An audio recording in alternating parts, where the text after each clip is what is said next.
Lyon demain, le quart d'heure lyonnais, toute l'actualité chaque matin. Parce que Lyon demain se dessine aujourd'hui, voici l'essentiel de l'actualité. En ce jeudi, nous sommes le 10 février, l'ouverture du centre de vaccination de Confluence. L'intersyndicale de la police municipale lance un appel à la grève. Grève hier dans les transports en commun lyonnais également, où 1100 agents des TCL sur 4500 ont débrayé selon les syndicats. Le réseau TCL continuera d'être perturbé cette fin de semaine pour d'autres raisons. À noter notamment la présence de plusieurs ministres européens. Depuis le 1er janvier, la France assure la présidence du Conseil de l'Union européenne. Les ministres européens de la Santé et des Affaires étrangères étaient réunis hier à Lyon, au centre de congrès. Cette conférence européenne va durer jusqu'à vendredi.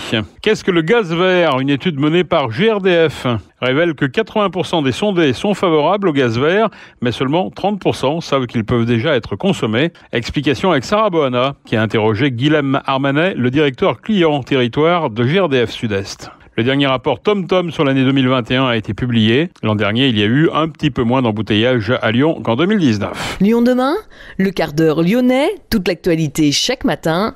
Gérald de Bouchon. Bonjour à tous, bienvenue dans ce quart d'heure lyonnais. Le centre de vaccination de Confluence a ouvert ses portes au premier étage du centre commercial. Il va assurer 8400 vaccinations par semaine dans un chemin vaccinal identique à Gerland. Le Palais des Sports de Gerland va retrouver, lui, ses fonctions initiales. À Confluence, le centre de vaccination fonctionnera du lundi au dimanche de 8h30 à 20h30. L'intersyndicale de la police municipale de Lyon est particulièrement remontée contre le maire. Les propositions de la municipalité sont très en dessous des attentes et inefficaces, jugent les syndicats. CGT, UNSA, CFTC et FO regrettent que les 120 € mensuels bruts d'augmentation annoncés en septembre dernier ne rattrapent même pas le retard pris depuis des années. L'intersyndicale évoque aussi la question des recrutements dérisoires par rapport aux besoins. L'intersyndicale en appelle donc à la grève dans tous les services de la police municipale au lendemain de leur rendez-vous fixé le 28 février avec l'administration et la direction. Près de 1100 agents des TCL, soit près d'un tiers des 4500 salariés, ont finalement débrayé hier à l'appel de l'intersyndicale CGT, FO, UNSA, CFDT. Ce sont les chiffres avancés par les syndicats. Ces derniers sont opposés au projet d'allotissement des transports. L'allotissement fait partie des logiques les plus libérales au service des appétits financiers des multinationales du transport, expliquent les grévistes. Depuis 1993, l'exploitation des TCL est déléguée à la société privée Keolis à travers une délégation de service public accordée par le Citral. 200 manifestants se sont réunis hier à 14h sous les fenêtres du siège du Citral. Ils rejettent totalement ce projet d'allotissement du réseau TCL. Ils ne sont pas rassurés non plus par la mise en place d'un quelconque socle social qu'ils estiment être de l'enfumage. Le président du Citral, Bruno Bernard, se veut lui rassurant pour l'avenir des salariés, avec l'objectif aussi d'améliorer encore le service au profit des usagers. Les syndicats doivent en tout cas se retrouver ce jeudi pour se concerter. Ensuite, chacun devra consulter sa base pour savoir quelle suite à donner au mouvement. Le réseau TCL continuera d'être perturbé cette fin de semaine pour d'autres raisons. Une conférence ministérielle à laquelle participe le ministre des Affaires étrangères, Jean-Yves Le Drian, le ministre de la Santé, Olivier Véran, et plusieurs autres représentants étrangers. Olivier Véran doit notamment recevoir une déclaration politique signée par plusieurs villes européennes en faveur de la santé et de leurs habitants. Ce sera ce jeudi à l'Hôtel de Ville. Le quartier sera donc interdit d'accès aux transports en commun. Les perturbations sont à attendre à partir de 16h pour les bus. Le métro ne s'arrêtera plus dans le premier arrondissement à partir de 19h30. Le trafic des lignes C1, C4 et C5 est aussi modifié aujourd'hui et demain aux abords de la Cité internationale. Lyon demain, média agitateur d'idées. Ah oui, depuis le 1er janvier, la France assure la présidence du Conseil de l'Union européenne. Développer une politique étrangère européenne de la santé fait partie des axes forts de la présidence française. Les ministres européens de la Santé et des Affaires étrangères étaient réunis dès hier à Lyon, au centre de congrès. Objectif, dresser le bilan de la gestion de la pandémie de Covid-19, mais aussi revenir sur la solidarité avec les pays à faible revenu. La ville de Lyon dispose d'un écosystème en matière de recherche et d'enseignement supérieur important. important. Elle accueillera aussi l'Académie de l'Organisation mondiale de la santé, des éléments qui ont sans doute compté pour le choix de la capitale des Gaules dans l'organisation de cette conférence européenne. Une étude menée pour GRDF auprès de 2000 habitants d'Auvergne-Rhône-Alpes révèle que 80% des sondés sont favorables au gaz vert, mais voilà, seulement 30% savent qu'ils peuvent déjà en consommer. 61% des habitants ont entendu parler du biométhane et savent que c'est une énergie renouvelable produite à partir de déchets biodégradables. En revanche, ces autres caractéristiques restent pour l'instant méconnues. Alors qu'est-ce que le gaz vert ? Sarah Boana est allée poser la question à Guilhem Armanet, c'est le directeur client territoire de GRDF Sud-Est. Alors le gaz vert, c'est un gaz qui est fabriqué à partir de la fermentation de déchets biologiques, que sont des déchets agricoles, du lisier, du crottin de cheval, des effluents d'élevage, mais aussi des restes de récolte. Quand on récolte le maïs, par exemple, les tiges, on peut les méthaniser. Aussi des déchets agroalimentaires. Dans la région, par exemple, des restes de fabrication de l'usine Cochonou se retrouvent dans un méthaniseur. Ou encore les restes d'assiettes d'un hôpital, d'une collectivité, d'une cantine scolaire. Tout ça peut être méthanisé et devenir du gaz. On met ça dans une atmosphère sans oxygène, comme une grosse panse de vache finalement. Ça va reproduire le travail d'une panse de vache et donc ça va créer du gaz qu'on va ensuite filtrer, dont on va contrôler la qualité, qu'on va pouvoir injecter dans le réseau de gaz naturel.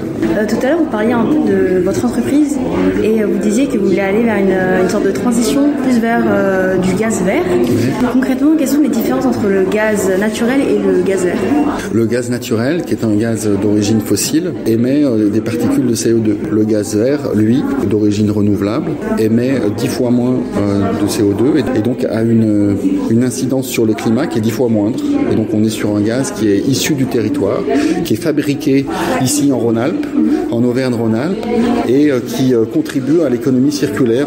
On traite les déchets, on produit du gaz. En même temps qu'on produit du gaz, on produit ce qu'on appelle un digestat. Le reste de ce qui n'est pas gazéifié devient un fertilisant qui peut être épandu sur les champs. Et de cette façon, on permet à une agriculture d'utiliser 60 à 70% d'engrais chimiques en moins et de réduire son empreinte carbone. Au passage, c'est des emplois, puisqu'un méthaniseur, c'est comme une TPE de 3 ou 4 salariés, avec des emplois induits aussi. Et donc, on contribue à pérenniser l'activité agricole dans les territoires et ainsi qu'une activité économique. Et en termes de coût et de puissance, on peut dire que le gaz naturel et le gaz vert sont à peu près équivalents ? Aujourd'hui, il y a un léger surcoût sur le gaz vert. Pour autant, il existe des bailleurs sociaux qui font des achats groupés. On a un dispositif qui s'appelle Smart Avenir Énergie et qui regroupe des promoteurs et des bailleurs sociaux et tout un écosystème pour proposer aux locataires des énergies vertes, que ce soit l'électricité ou le gaz, sans surcoût. Voilà, on a aussi des collectivités qui font le choix. Par exemple, la mairie de Lyon a fait le choix de chauffer ses bâtiments communaux. Le musée des Beaux-Arts à Lyon, par exemple, est chauffé au gaz naturel. À Lyon, dans la ville de Lyon, 25% des bâtiments sont chauffés avec du gaz renouvelable vert made in Rhône-Alpes. Guilhem Armanet, directeur client territoire de GRDF Sud-Est, au micro de Sarah Boana. Une fois informés, 77% des sondés ont une image positive du gaz vert et 69% se déclarent prêts à en consommer, d'où l'intérêt donc de le faire connaître. Le dernier rapport TomTom sur l'année 2021 a été publié. À Lyon, le taux de congestion s'est élevé à 29% l'an dernier, contre 25% en 2020, en raison des confinements, et 30% en 2019, une baisse de 3% par rapport à la dernière année avant Covid-19. Cette baisse correspond exactement à la baisse moyenne en France. Lyon est la 5e ville la plus embouteillée de France, après Paris, Marseille, Toulon et Bordeaux. Notre ville se classe au 86e rang au niveau mondial. TomTom estime que les Lyonnais ont perdu 131 heures dans les bouchons aux heures de pointe en 2021, 12 heures de moins qu'en 2019. Au niveau des heures de pointe, la baisse est plus marquée le matin, moins 10%, que le soir, moins 6%.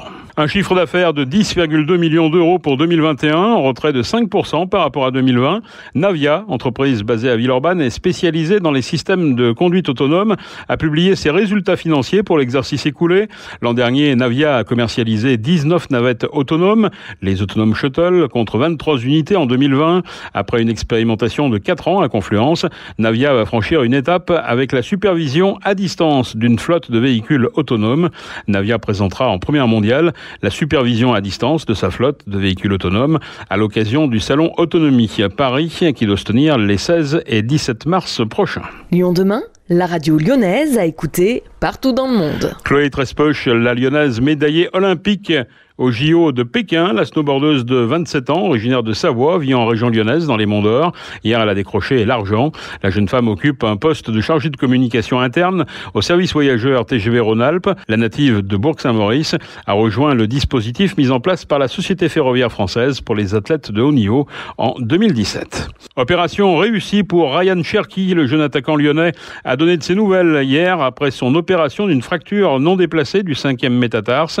Le joueur était sorti sur blessure lors du match de l'OL comptant pour la 23e journée de Ligue 1 à Monaco. Un protocole de soins et une rééducation va être mis en place. La durée de son indisponibilité est estimée à 3 mois. Le président de l'Olympique lyonnais lui se réjouit de retrouver un stade bien rempli samedi pour la venue de Nice au Groupama Stadium. Avec la fin de la jauge, Jean-Michel Aulas en appelle à l'union sacrée. L'Olympique lyonnais a officialisé également le transfert définitif pour un montant de 6,7 millions d'euros de l'international suisse Xherdan Shaqiri au Chicago Fire. Notez que le joueur espère relancer sa carrière en vue de la Coupe du Monde 2022. C'est la fin de ce quart d'heure lyonnais. Merci de l'avoir suivi. On se retrouve demain, même heure, même antenne. En attendant, passez une excellente journée.